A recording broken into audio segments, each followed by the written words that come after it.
What's going on, guys? Today I'm bringing you some early Madden 18 gameplay against Cookie Boy. A big shout out to EA Sports for flying me all the way down to Orlando, putting me up in a hotel and saying, look, just capture as much Madden gameplay as you want. So you know, I have like a crazy amount of Madden 18 videos for you guys. Today we're starting off with Draft Champions. I'm going to show you guys the full draft. We're also going to jump right into the gameplay after that against Cookie Boy. But if you guys want to see more of this, make sure you guys subscribe, crush that like button. Let's go for 1,000 likes on today's video. I know you guys can crush that. And believe me, I have plenty more Madden 18 content coming to you guys later today and on through the next few weeks, so keep it tuned in. Now, what you might notice in Draft Champions off the start is that there are actually 20 rounds now, not the 15 or whatever we had previously. And what you're going to see is you're seeing a little bit more variation. Now here, I get a couple different options. I got Eli Manning, Carson Palmer, and Tyrod Taylor. I'm going to settle in on Tyrod Taylor because honestly, I like mobile quarterbacks. Tyrod's got a pretty strong arm, and I wanted to show you guys what a lower rated MUT quarterback could actually do in Draft Champions. Now we do get a left guard in Richie Incognito. Moving on to round number 5, we've got Coleman, we've got Bryce McCain, and we have Hunter Henry. Henry's actually a pretty good tight end. I've used him before in Madden 18, but I want a cornerback at least at an 80 overall. We can get a tight end probably at a higher overall later on in this draft, so we go with Bryce McCain there in round number 5. In round 6, we have Devontae Parker, Jared Cook, and Michael Crabtree.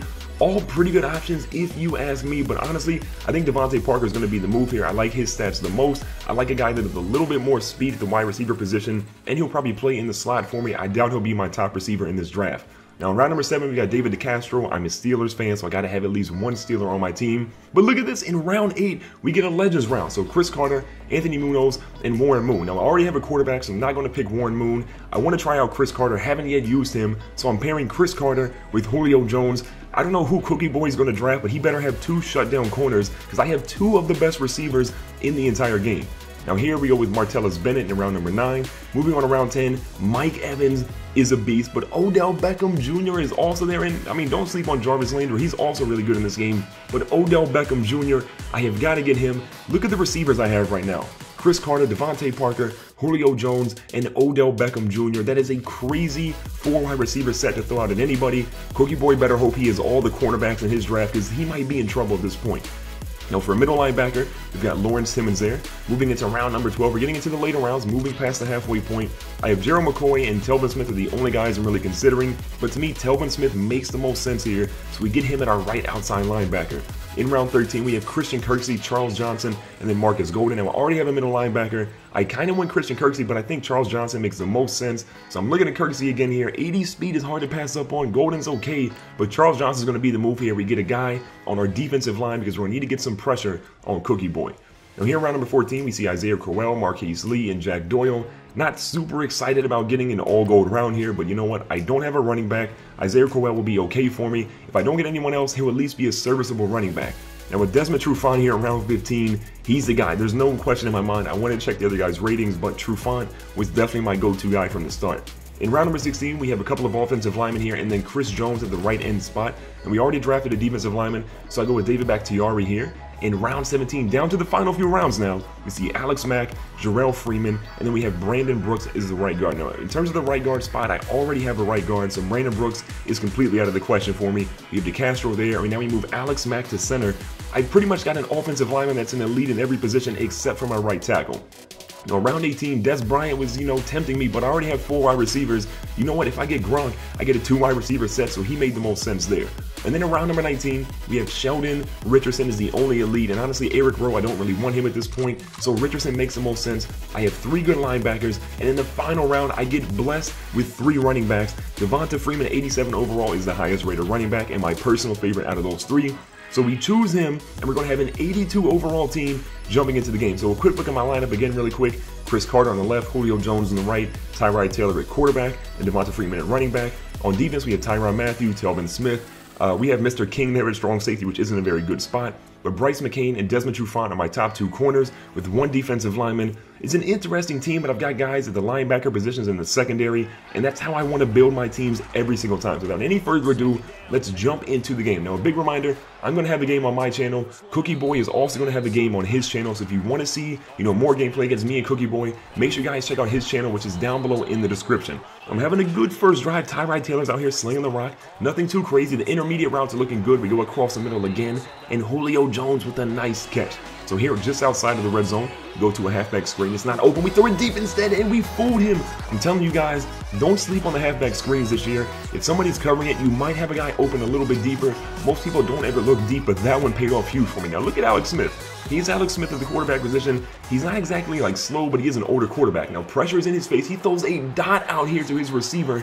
He hauls that one in. I believe it's Demarius Thomas in on that catch. Now, a good little play action bootleg here. He throws one to the right end. Yeah, that's Alex Smith for you, not the most accurate quarterback. So keep that in mind. A lot of these quarterbacks have different ratings than you're used to seeing in MUT. A lot of the ratings have a much larger spot, but look at the fumble. A great forced fumble there. Telvin Smith picks it up. I ran out of bounds, but just keep in mind that the quarterbacks aren't always going to be the most accurate out there, especially with these low-rated guys. Now, Tyrod Taylor, you know, as I say, not accurate, just out here throwing dimes. The short intermediate routes are money for him. Now, Taylor throws one deep. He's got a guy open. But a great interception, I believe, there by Reggie Nelson. He's thinking about running it out, but Cookie Boy ultimately decides not to bring it out. We tackle him in there. It's going to be a touchback, and Reggie Nelson gets the first pick of the game for Cookie Boy. You know, 2nd and 14, Cookie's going to throw one to the left-hand side. We've got Lewis chasing him down. Can we actually catch up to this guy? We can. We force him out of bounds, but not until he gets to the 50-yard line. On 2nd and 3, they go out to the flats. Marshall Faulk is his running back, so I'm a little nervous, and Marshall Faulk doing what Marshall Faulk does best, catching the ball, turning up the field, and getting into the end zone. Legend Marshall Faulk is a problem, people. I'm telling you, he's a 91 overall. One thing I did notice is that he fumbled a decent amount, so watch out for that. I have no idea how I didn't fumble there. We have Devonta Freeman get flipping upside down. Now Tyrod Taylor back again. He's throwing one deep. We got a guy solo coverage. We go up, and Chris Carter can't quite handle it. Again, if you guys are trying to abuse kind of the aggressive catch, there is an easy way to combat that with a swap mechanic, and Cookie Boy did a great job of stopping it there. But yo, look at Odell Beckham Jr. A beautiful play out to the right-hand side in the rollout. Reggie Nelson can't catch that one or intercept it, and Odell Beckham Jr. gets our 2nd touchdown of the day. Now, moving into the second half, Cookie Boy did end up getting a field goal, so he's only down 4 points with about 3 minutes left here in the third quarter. Now he's back again with Alex Smith. Great pocket protection here. He throws one deep. He's got a guy, but Desmond Trufant goes up and says, give me that one. We get an interception there. A beautiful play. We got an interception now. We got a forced and recovered fumble. Let's get this offense going. Now, Devonta Freeman has had a couple of good carries, but I've been struggling with the running game so far with him.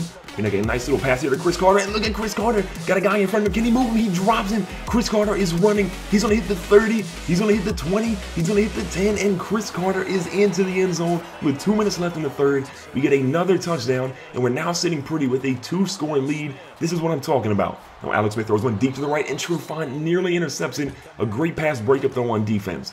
With 3rd and short, Cookie Boy opts to pass it, pulling a Seattle Seahawks here. He throws it, and it actually works for him. Double spin moves there. What a play by Marshall Faulk. Again, getting down to the 50-yard line. Now Alex Smith with the ball at the 40, drops back, throws it, and we get an interception, this time with Bryce McCain. We jumped around, and then we trucked the defender, completely destroying him. We don't do anything on offense, and Cookie Boy gets the ball back. So he rolls out to his left all the time in the world. Throws a pass across the middle. We can't get it with Tyrann Mathieu. We end up getting the tackle, but it's an ill-advised play on my part. I should have just went for the safe hit. But, yo, this ball goes off his player's helmet. I had no idea I intercepted it. Tyrann Mathieu gets it again. Look at the slow-motion replay here. Right off of my player's helmet, hits his player's helmet, bobbles up in the air, and then Tyrann Mathieu gets an easy interception. Should have been a pick 6 in my opinion, but I kind of messed up there. And we run to the right-hand side again, and Devonta Freeman, probably not the best running lane that I could have chosen. On 2nd and 12, Tyrod Taylor back in shotgun. He goes to throw, and he gets hit on this one. Would have been an interception, I think, if I threw it to the flats. So we go to a halfback screen here. Great blocking so far. We pull off a move a little too early. Instead, we're going to get slammed to the ground. So with 2 minutes left, Cookie Boy has the ball back. He's got 2 of his timeouts left. He has all the time in the world to put together a drive and maybe come down here and make it just a single-score game. So the 2-minute warning is almost approaching. Alex Smith again moves out to the left-hand side, steps in the pocket, throws a beautiful pass to his tight end. That might be one of the best passes I think I've seen so far in Madden 18. A nice completion to Hunter Henry. Now 1st and 10 again for Cookie Boy. He's dropping back all the time on the road again. He scrambles to the right-hand side. He's got a guy across the middle. He throws it, but I'm right there, and look at this. A beautiful interception. Telvin Smith, that is why we drafted you. A huge play, the user interception, and now we've got the ball deep in our own territory. So Devonta Freeman getting one of his better runs of the afternoon. Gets dropped to the 12. Moving on to the 14 on 30 inches. We throw it across. Julio Jones is trying to split the safeties. He can't do it quite there. Gets to the 39. So 2nd and 8, we're trying to score one more time. We go to the halfback screen. It's worked for the most part, and I have great blocking, but I can't really do much there. So 30 seconds left, down to 15 seconds. Tyrod Taylor all the time on the road. He pressed him, and look at this. This is why you can't press Chris Carter or Julio Jones. If you don't get incredible cornerbacks, and I have elite guys at wide receiver, it might be a problem for defenders out there. So a great game against Cookie Boy. Thanks again for playing me, bro. Make sure you guys check out his channel down below in the description. You can quickly look at the statistics. Tyrod Taylor balled out today. We did have 2 interceptions, but for the most part, 4 touchdowns. Devonta Freeman had a modest game. But as always, if you guys enjoyed this video, make sure you guys subscribe. I have plenty of Madden 18 coming. Check the playlist on the screen. Don't forget to hit the like button in the video, and I'll catch you guys in the next one.